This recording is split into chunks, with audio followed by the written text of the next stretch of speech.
तो श्रद्धा murder case में एक के बाद एक चौंकाने वाले खुलासे हो रहे हैं। नशे की लत पूरी करने के लिए आफताब ने श्रद्धा से पैसे भी उधार लिए थे, यह भी पता चला है। श्रद्धा की मां की मौत के बाद उसे नॉमिनी के तौर पर जो रकम मिली थी उस पर आफताब ने कब्जा जमाया हुआ था। श्रद्धा के साथ उसका झगड़ा होता रहता था, लेकिन वो श्रद्धा का उधार वापस नहीं कर रहा था। श्रद्धा ने कई बार आफताब से उसने जो उधार लिए थे पैसे वो वापस मांगे, लेकिन उसने उधारी के पैसे वापस नहीं किए। तो एक के बाद एक कई परतें इस मामले में खुल रही हैं। आफताब को ड्रग्स की लत थी और इस लत को पूरा करने के लिए उसने श्रद्धा से पैसे भी उधार लिए थे।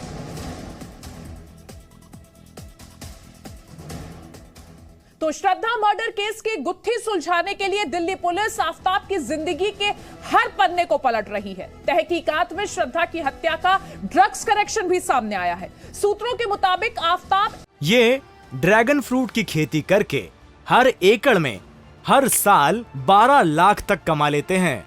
आपको भी करना है तो फ्रीडम ऐप को अभी डाउनलोड कीजिए। ऐसे लोगों के संपर्क में था जो नशे के आदी थे। आफताब और श्रद्धा हिमाचल प्रदेश के तोश गांव भी घूमने गए थे। बताया जाता है कि तोश गांव में ड्रग्स के सौदागरों का एक बड़ा अड्डा है। पुलिस को शक है कि आफताब अपना ड्रग्स सिंडिकेट बनाना चाहता था। रिपोर्ट देखिए।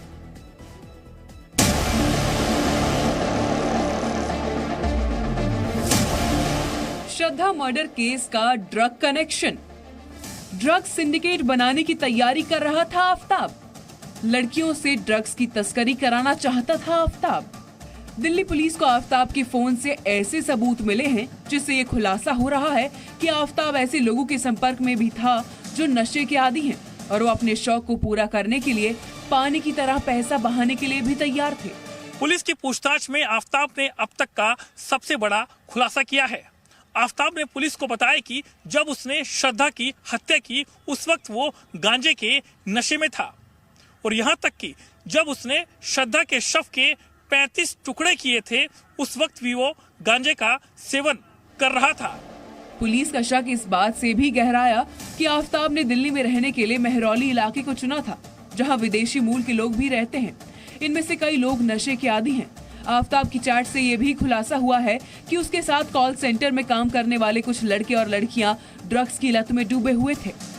आफताब को लेकर ये खुलासा तो पहले ही हो चुका है कि उसे नशे की लत थी। इसके लिए उसने श्रद्धा से पैसे भी उधार लिए थे। श्रद्धा की मां की मौत के बाद उसे नॉमिनी के तौर पर जो रकम मिली थी उस पर आफताब ने कब्जा जमा लिया था। श्रद्धा के साथ उसका झगड़ा होता रहता था, लेकिन वो श्रद्धा का उधार वापस नहीं कर रहा था। दिल्ली पुलिस की एक टीम हिमाचल प्रदेश भी पहुंची। ये लोकेशन भी ड्रग्स एंगल से जांच के लिहाज से अहम है।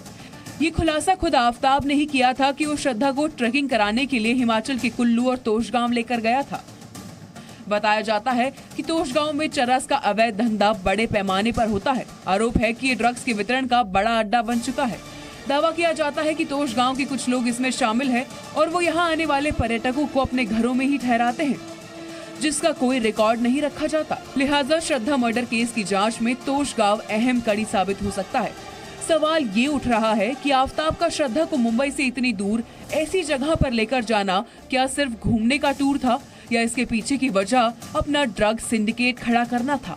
आफताब श्रद्धा के साथ लिव इन में था, लेकिन उसके रिश्ते कई लड़कियों से थे। पुलिस को शक है कि वो लड़कियों को प्यार के जाल में फंसाकर उनसे ड्रग्स की तस्करी करवाना चाहता था और शायद वो श्रद्धा को भी ड्रग पैडलर बनाना चाहता था। दिल्ली पुलिस आफताब की जिंदगी से जुड़े सभी ठिकानों पर दबिश दे रही है ताकि श्रद्धा हत्याकांड से जुड़ी तमाम कड़ियों को जोड़ा जा सके। ब्यूरो रिपोर्ट, जी मीडिया। और श्रद्धा मर्डर केस से जुड़ी एक और बड़ी जानकारी सामने आई है। श्रद्धा के मर्डर के बाद आफताब दिल्ली से मुंबई लौटा था।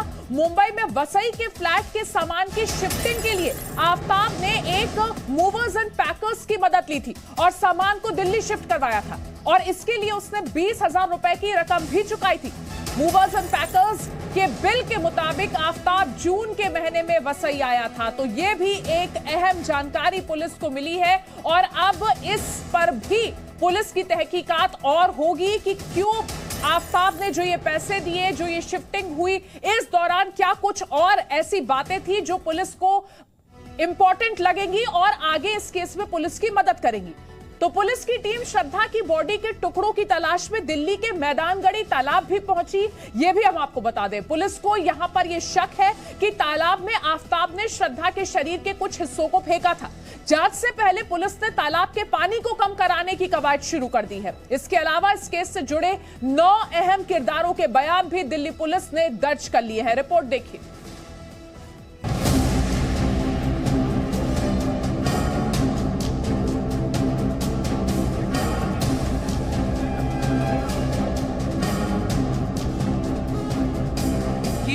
दिल्ली के मैदानगढ़ी का तालाब है। इस तालाब में दिल्ली पुलिस की टीम श्रद्धा की बॉडी के टुकड़ों को तलाश कर रही है, लेकिन तालाब का पानी दिल्ली पुलिस के लिए चुनौती साबित हो सकता है। लिहाजा दिल्ली पुलिस तालाब के पानी को कम कराने की कवायद में जुटी है। दरअसल आफताब ने श्रद्धा की हत्या के बाद उसके शरीर के 35 टुकड़े किए थे और उसके शव के एक एक हिस्से को अलग अलग ठिकानों पर फेंका है। दिल्ली पुलिस ने नगर निगम को तालाब का पानी कम करने को कहा है। पुलिस को शक है कि श्रद्धा का सिर आफताब ने मैदानगढ़ी के इसी तालाब में फेंका होगा। लिहाजा पुलिस अब तालाब में भी सर्च ऑपरेशन करने की तैयारी में है। आपको बता दें कि ये तालाब करीब 2 एकड़ में फैला है। श्रद्धा मर्डर केस में दिल्ली पुलिस की जांच की रफ्तार तेजी से आगे बढ़ रही है। दिल्ली पुलिस को अब तक 9 ऐसे गवाह मिले हैं जो श्रद्धा मर्डर केस की गुत्थी सुलझाने में मददगार साबित हो सकते हैं। इनमें कुछ श्रद्धा के दोस्त हैं तो कुछ आफताब के पड़ोसी और एक डॉक्टर भी है। 9 गवाहों के बयान दर्ज।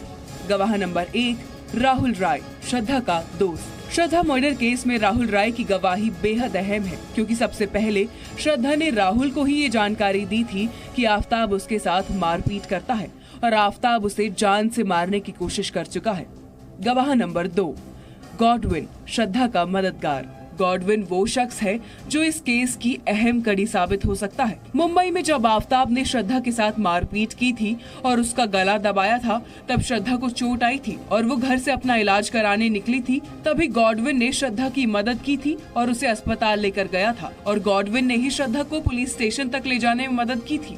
गवाह नंबर 3 लक्ष्मण नाडर, श्रद्धा का दोस्त। लक्ष्मण भी इस केस में अहम गवाह है, क्योंकि इनके मोबाइल में श्रद्धा के साथ हुई मारपीट की घटनाओं से जुड़ी चैट मिली है। गवाह नंबर 4 शिवानी महात्रे, श्रद्धा की दोस्त। आफताब और श्रद्धा के रिश्तों की सच्चाई बयां करने के लिए शिवानी महात्रे की गवाही भी बेहद अहम है।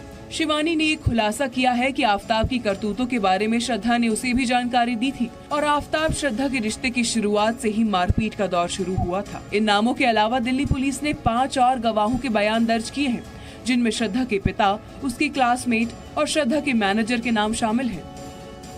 गवाह नंबर 5 रजत शुक्ला, श्रद्धा का क्लासमेट। गवाह नंबर 6 करण बारी, श्रद्धा के मैनेजर।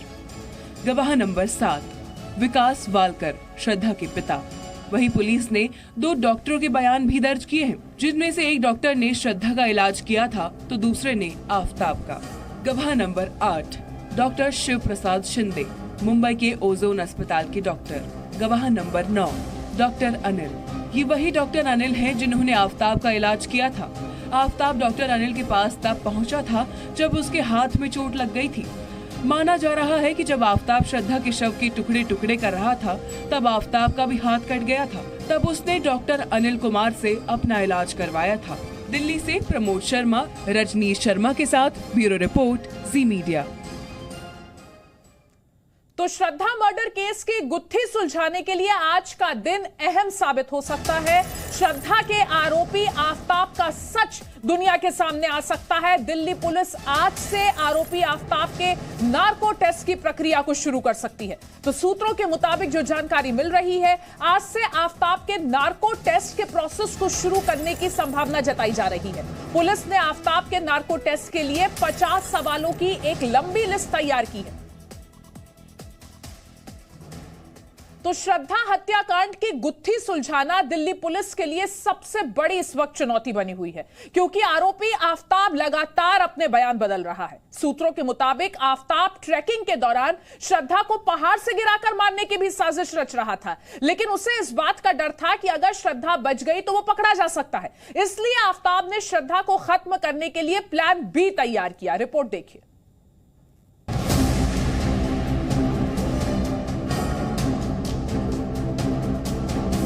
आफताब और श्रद्धा की लव स्टोरी डेटिंग ऐप से शुरू हुई थी। महज 20 से 25 दिनों में ही आफताब और श्रद्धा ने लिव इन में रहने का फैसला कर लिया।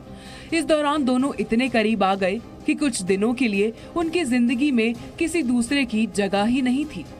श्रद्धा और आफताब का रिश्ता 3 साल से ज्यादा वक्त तक चला। सूत्रों के मुताबिक इस दौरान आफताब खुद तो नशा लेता ही था, उसने श्रद्धा को भी नशे की लत लगा दी थी। यही वजह थी कि अक्सर नशे के लिए वो श्रद्धा से पैसे भी मांगता था। मुंबई में ही दोनों के रिश्तों में खटास आने का सिलसिला भी शुरू हो गया था। खराब रिश्तों को ठीक करने के नाम पर आफताब श्रद्धा को उत्तराखंड और हिमाचल के लंबे टूर पर ले गया। दोनों हरिद्वार ऋषिकेश घूमने के बाद हिमाचल के कसोल, मनाली और तोश गांव भी गए थे। सूत्रों का कहना है कि ट्रेकिंग के दौरान आफताब श्रद्धा को पहाड़ से नीचे गिराने की प्लानिंग में था, लेकिन उसे इस बात का डर था कि अगर श्रद्धा बच गई तो वह पकड़ा जा सकता है। अपने इस प्लान के फेल होने के बाद आफताब ने प्लान बी तैयार किया। आफताब श्रद्धा को ऐसी जगह ले जाकर मारना चाहता था जहां दोनों को कोई न जानता हो। 8 मई को आफताब श्रद्धा को दिल्ली लेकर आ गया। दिल्ली आने के बाद श्रद्धा की नौकरी नहीं लग रही थी, इसलिए वो आफताब से पैसे वापस मांगा करती थी, जबकि आफताब के खर्चे उसकी कमाई से ज्यादा थे, इसलिए वो हमेशा कुछ दिन की मोहलत मांग लेता था। 18 मई की रात को आफताब और श्रद्धा के बीच झगड़ा हुआ। श्रद्धा ने आफताब से पैसे वापस मांगे। आफताब ने श्रद्धा को बुरी तरह पीटा और उसका गला घोंट दिया। जब उसने देखा कि श्रद्धा मर चुकी है तो उसने लाश को बाथरूम में छिपा दिया, जिसके बाद आफताब ने श्रद्धा की बॉडी के 35 टुकड़े कर दिए। इस दौरान आफताब ने गूगल पर लाश को ठिकाने लगाने के तरीकों को सर्च किया। इसके बाद की पूरी कहानी अब देश के घर घर तक पहुंच गई है। आफताब अब दिल्ली पुलिस की गिरफ्त में है, लेकिन उससे सच उगलवाना दिल्ली पुलिस के लिए बड़ी चुनौती साबित हो रहा है। दिल्ली से प्रमोद शर्मा के साथ ब्यूरो रिपोर्ट, जी मीडिया। ये ड्रैगन फ्रूट की खेती करके हर एकड़ में हर साल 12 लाख तक कमा लेते हैं। आपको भी करना है तो फ्रीडम ऐप को अभी डाउनलोड कीजिए।